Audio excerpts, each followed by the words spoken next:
Okay, we're going to get started. Well, first I want to thank the media for being here today.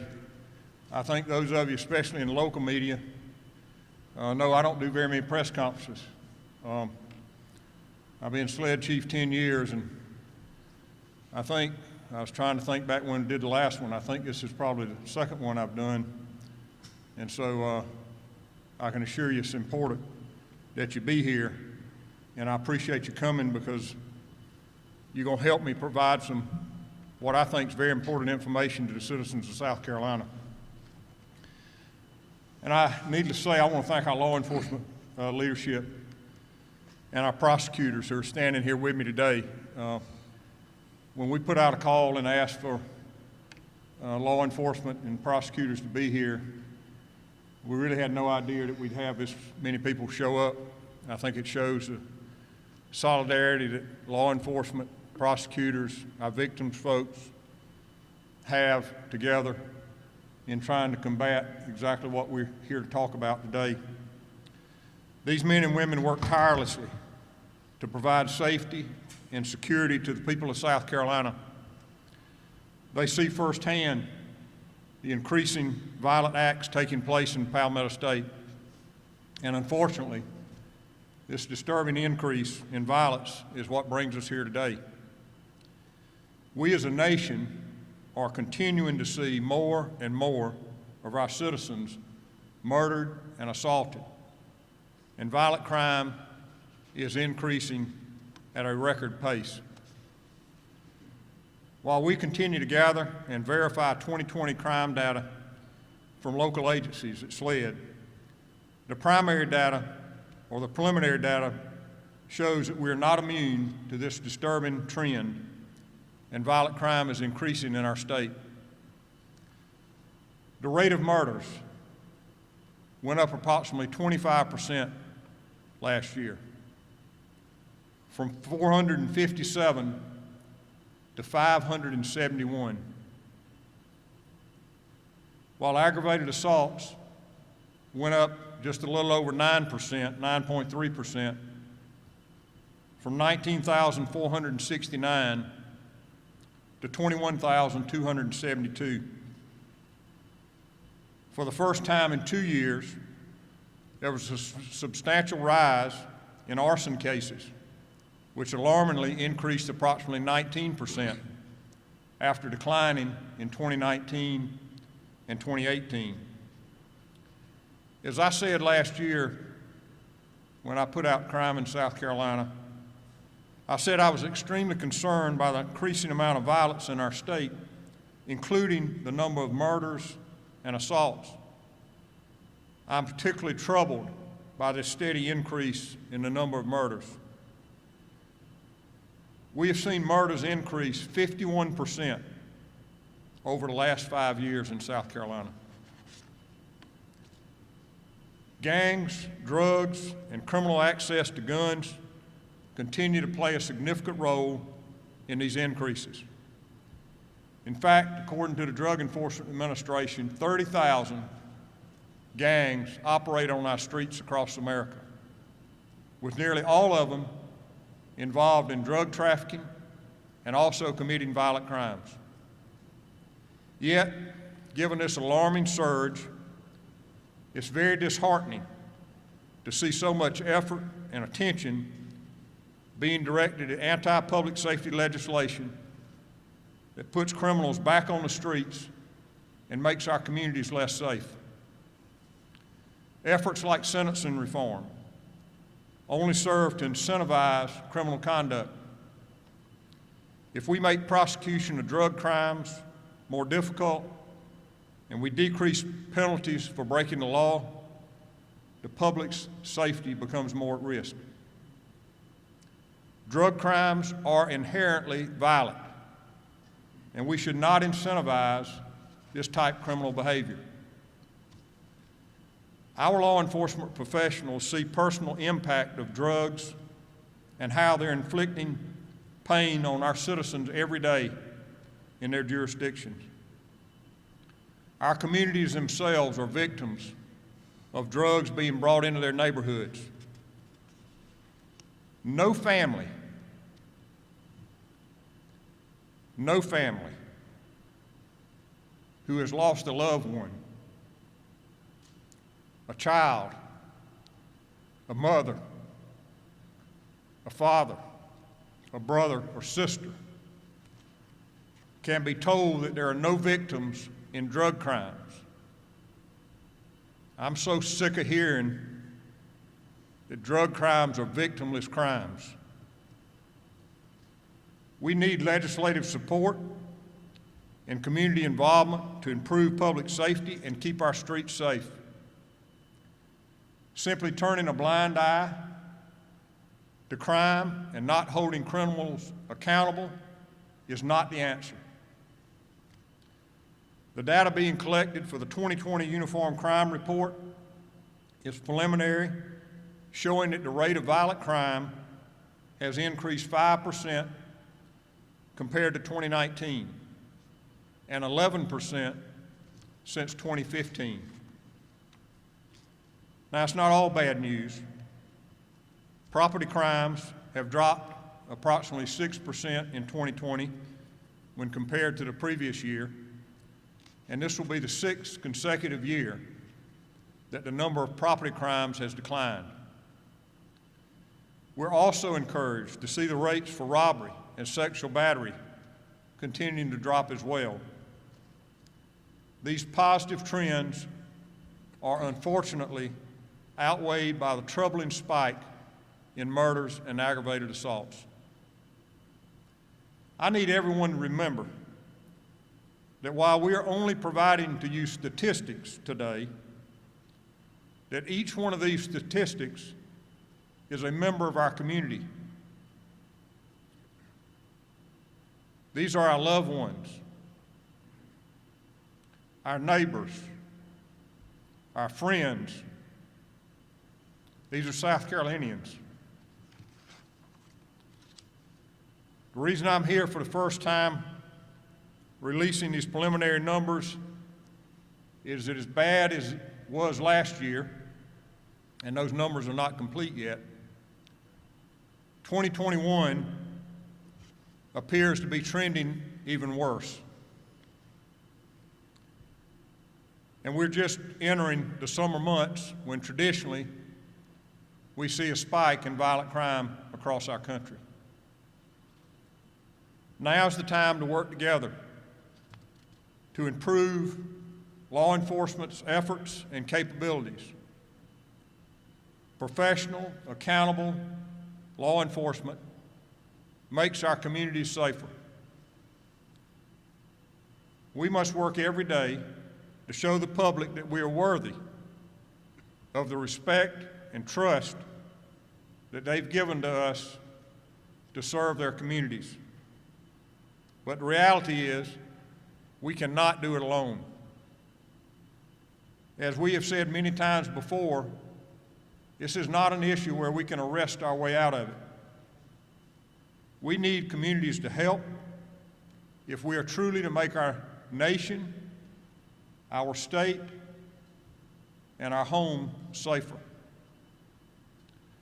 That concludes my remarks, and I'll be happy to answer any questions. And I will tell you at the close of this, if there's anybody here that you want a one-on-one interview with, of course it'll be up to them as whether they agree to it, but we're more than happy to do that. And we have some prosecutors here today as well, and victim folks, and we'll be happy to entertain those. Right now, if you have any questions, I'll be happy to try and answer them. Yes, sir. I was looking through some numbers, and it looks like this is the most murders that I could find in a year. Do you know if that's correct? This is the most murders that we have records dating back to 1960, and this is the most murders ever recorded in our state as far back as 1960 that we know of. Sir. What do you think collectively you all can do on the murder rate? What would you put as your job order? It's not just law enforcement's problem. It's everybody's problem. We got to have the help of our court system, our prosecutors, our public defenders, our mental health professionals, our social services, and most importantly, we've got to have our community involvement. Needless to say, we understand that we have lost some confidence in some of our communities. We have to gain that trust and that confidence back. We can't go to crime scenes where they happen in crowds of people and we're told nobody saw anything. And that's what we're seeing. And so it's not just a law enforcement issue. It is an issue for all of us. And like I say, it's an issue for our communities. We need our communities to help us. And we can't do it without them. These murders, are they spread out across the state? I mean, are they clustered somewhere? Are you seeing more in rural areas, for example? I mean, they're all over. We're seeing them in rural areas at high numbers as well. And like I say, you heard me talk about gangs and drugs.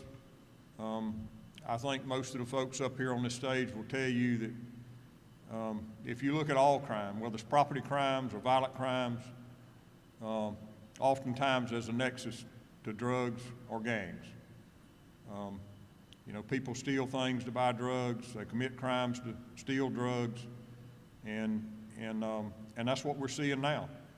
And we're seeing a lot of gang violence that, if you know, there's one shooting, and a day later there's going to be a retaliatory shooting, and we just continue to see that. And the other disturbing trend that we see is we continue to see that the victims are younger and younger, as well as the trigger pullers are younger and younger as well. Yes, sir. Considering the pandemic was 2020, is there anything that can you attribute the pandemic to any of these increases in violent crimes, or is this independent? I don't know. Again, you know, we've been seeing this rise now for 5 years. So we've seen an uptick every year for the last 5 years. So did the pandemic contribute to it? The fact that people were, you know, closed in, they weren't out and moving around? I can't answer that. I'm not a sociology expert or anything such as that as to how that contributes to it. But the bottom line is, we can't let this keep going. I mean, we've got to do something about it, and we have to have everybody's support to do it. You're calling for legislative action. What specifically do you want lawmakers to do right now? Well, I mean, you know, we've in this, my opinion, we can't continue to, as I say, incentivize crime by lessening penalties, lessening the seriousness of, you know, being caught. We've got to, you know, people have to be punished. And, you know, we've got to do something with bond again. Bond continues to be a problem.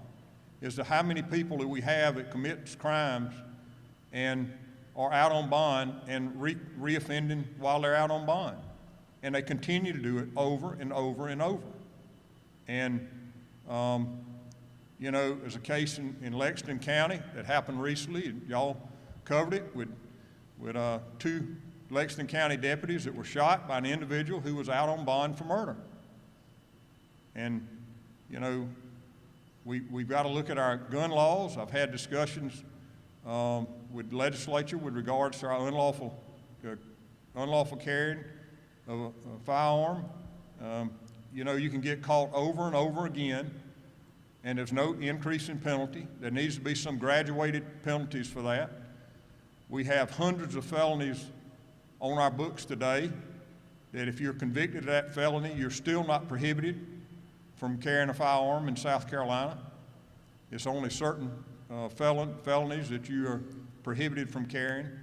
So there's just a number of things that can be done and needs to be done to try and help stem this flow of crime that we're seeing right now. The community has a role to play in this. How do you build back those relationships to make better policing possible? I can tell you what I think law enforcement's doing. I know what we're doing as a law enforcement agency today. After the George Floyd incident, we've had a community relations unit that's led for many years. And I assigned another agent in every region of our state. We've broken up into 4 regions where our agency is broken up. And I signed an additional community relations, somebody full-time to work in the communities. and to not just work with the traditional community groups that we've always worked with, you know, the NAACP and others that we've had long relationships with, but try and determine who the leadership in those communities are and work with all the new leaders in the communities. And so they're out trying to, again, build that confidence, that relationship back in those communities where we may have lost confidence. And I know that there's agencies up here, because I know many of the chiefs and sheriffs that are here, and they're doing the same thing in their communities. And it's something that's ongoing. It's got to continue. It's not something we can do today and just stop. It's something that it's got to be a continuing process. Chief, are you at all? Sorry, Chief, with the governor signing the Open Carry Training Act into law, is there anything that you're doing from the agency's perspective with training, or things you're doing differently now? Do you also anticipate there to be an uptick of more crimes that may be associated with open carry? Well, I pray not. I don't think it's any secret I was opposed to that, and I voiced that opposition to it. But as far as training, the Academy, in conjunction with our agency, right now is in the process of coming up with a lesson plan or a video that we're going to be putting out to all law enforcement on how to deal with individuals who are open carrying. So that's in the process now. Obviously, the bill doesn't go into effect till August 15th. So between now and August the 15th, that video will be produced, and will be put on the Academy's electronic training system, so that every officer in the state will be able to see that video and watch that video and know how best to try and deal with individuals who are open carrying. And I know, Chief, with that, you said that you're going to need more training for. Does it concern you at all that the legislature, you're wanting more legislative help, I guess I should say, that the those that you want to help curb things, they're the same ones who wanted to have the open carry in the first place? Well, I'm not going to speak for the legislature. I speak my opinion about things that I feel like will affect public safety. I always have, and as long as I'm a SLED chief, I'm going to continue to speak about public safety. And on many things we agree on, and on some things we disagree on. And that happened to be one we disagreed on. And everybody knew how I felt about it. And but again, they'll have to answer to that. Yes, sir. Can you hear me? Yes, sir. Okay. With I'm the kind of hard here. I see this. Yeah, well, so I hear this from a lot of police, that we need communities to do more and stuff, but I don't hear any specifics. Like, what can communities do? Well, again, we've got to regain the respect in those communities where we've lost respect. We've got to regain the confidence in those communities where maybe there's a lack of confidence. And what we need them is we need them talking to us. We need them to be witnesses when they see things going on in their communities. We need them to be those people that sound the alarm. See something, say something. That's what we need. We don't need communities that we go into when something tragic has happened and the street was full of people and nobody says they saw anything. And unfortunately, we see that a lot. Yes, sir. I'm also wondering, just right now with officer morale, of course, we're seeing a lot of solemn faces right now considering the nature of this press conference, but what are you hearing from people on the ground about what the past few months and past year has been like? It's been difficult. It's been very difficult, and it's still difficult today. So, December, I have been in this profession for 44 years. I never ever dreamed that law enforcement would be policing in the environment that we police in today. I never dreamed that almost everybody we come in contact with would have a gun today. When I started policing, I came to SLED in 1979, and I worked in undercover narcotics. I did that for 3.5 years. hardly ever did I come in contact with anybody that had a gun. Today, these officers on the street know that everybody they come in contact with, more times than not, they're armed. People used to be glad to see us. Sometimes that's not the case now. It's difficult. And I dare say if you were to take a poll of every agency that's standing up here, I would dare say that they would all tell you they got a lot of vacancies. At least some of them do. And those vacancies are hard to fill. And that's a concern. It's a concern for all of us that are law enforcement leaders. It's a concern for our profession. Where do we find the people that's going to patrol our neighborhoods? Where do we find them? What do we do to entice them to want to come in to this profession where, you know, again, in some communities we're not respected? And, you know, we see people today that, in the people we deal with, they have no respect for anybody. They don't have any respect for their own families. They have no respect for law enforcement. So it is a difficult environment for law enforcement to be policing in. But I would tell you that it is still a very honorable profession. My mentor, Chief Stewart, used to always say that, you know, if it's not safe to go to church, go to school, and go to work, then what do you have? What kind of environment do you have? What kind of community do you have? Well, you don't have much of one. And so we've got work to do on our side. We know that. And I can tell you that the people that are here today, if they wasn't committed to do it, they wouldn't be here. And there's many of them that couldn't be here, I know, because they called and told me they couldn't be here. But we just got to keep working at it. Yes, sir. You mentioned that these numbers are South Carolinians, these figures we see here. What message do you have to the families of some of these victims? It's just tragic. I mean,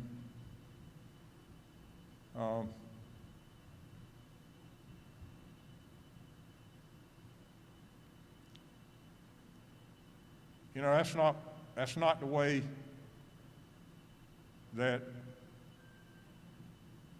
that's not the way you're supposed to end your life.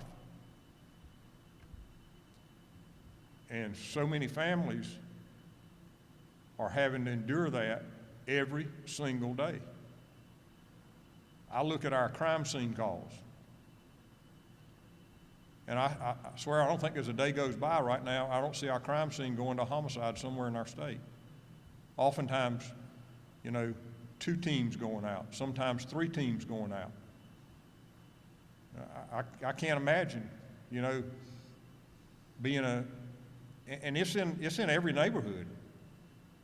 It's not just the poor neighborhoods, it's the wealthy neighborhoods, it's everywhere. And I just say to them that, you know, my heart goes out to them.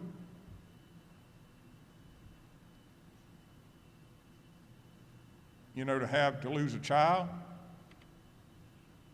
You know, my mom said, you know, we all somebody's child. You know, and people are losing children every day. And it needs to stop. I don't have all the answers. I know that we're going to do our best to try and enforce the law, bring those people to justice that should be brought to justice. And, you know, one of the roles that SLED has is there's many chiefs and some sheriffs up here today that are from very small jurisdictions. And they depend on SLED. They reach out to us for a lot, and that's what we're here to do. We're here to see that, you know, no matter what jurisdiction you live in, you have an equal level of law enforcement service. And that the folks in those communities, like where I'm from, Barnwell County, that they can get the same level of justice that anybody else gets. So I just tell those families that again, we sympathize with them. We can't understand that unless we've been one of those people. I know how drugs affect people, and I know that I know how when you lose people to drug overdoses. I mean, we all see that, and I dare say there's anybody up here, probably or out there, that's not lost someone that they noticed to a drug overdose. Again, we've got to stop this. This is we've just got through a pandemic. This is an epidemic of its own. Sir. You mentioned over the past 5 years a 51% increase in murders. Do you believe there's anything you can see on the horizon that's going to turn that around? I wish I could say I did. I don't know. Our country has changed so much. Our communities have changed so much. I never dreamed I would be up here talking about, a 25% increase in murders in 1 year. I mean, that's unbelievable to me. 25%. And thankfully, it's not like in some of our nation's cities. I just saw a report the other night where they have 50% increase in murders. One had a 123% increase. I think it was Portland that had an 800% increase. So I want to say that we can make a difference. But again, we can't do it without everybody's help. It's not something that we in law enforcement can do on our own. We have to have everyone working together. And that's the whole judicial system, the whole criminal justice system, the mental health system, social services. We all have to work together, and hopefully we can rescue some of these folks out of crime that's gotten involved in crime and get them out of the cycle of violence. You also talked about more community involvement. If you know something, say something. And we've often seen a lot of cases that have gone on, no solutions because people who do know the answers are scared to kind of come forward and tell them the answers. So is there a way, I know right now that Crime Stoppers, you can submit anonymous tips and everything, but moving forward, are there some sort of new plans you might have to encourage more people to have more trust to come forward with these solutions, with these answers in an anonymous way so that they don't feel like their safety would be jeopardized in the long run? Well, I think that all of us in law enforcement, I know we do, and I know other agencies do as well, we make every effort to be able to have folks come forward and provide that information to us in a way that we can try to maintain anonymity as much as we possibly can. And again, that is a problem. I mean, there's no question about what you just said. It is a problem in some areas that we have people that are afraid to come forward because they're afraid that they'll be retaliated against. And again, the only thing we can do in law enforcement is try and reassure them, try to provide security for them sometimes, and that's what we have to do, and it's what we do at times. And we just have to reassure them that we're going to be there for them and try and protect them. Any other questions? Yes, sir.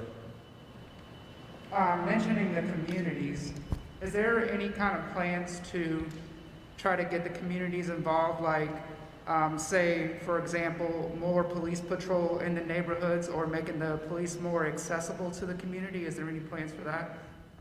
Well, I mean, I can tell you that there's some of these folks up here, I know police departments and sheriff's departments that can speak specifically about what they're doing in their own communities. I don't know that there's an overall plan, but I can tell you that many of the agencies do that now. They do reach out to those communities. They do, it may be coffee on somebody's front porch where they're meeting with community groups, or, events that they have in communities to get to know law enforcement in those communities. And those are things that we all need to try and do to improve the relationships and build partnerships with our communities. Thank you. I appreciate it. Thank y'all. And like I say, if anybody's got any any particular interview you want to do with somebody, I again appreciate it. I appreciate you being here again, and I appreciate everyone here on this stage. Thank y'all so much, and on the floor, I can't thank you enough. Thank y'all.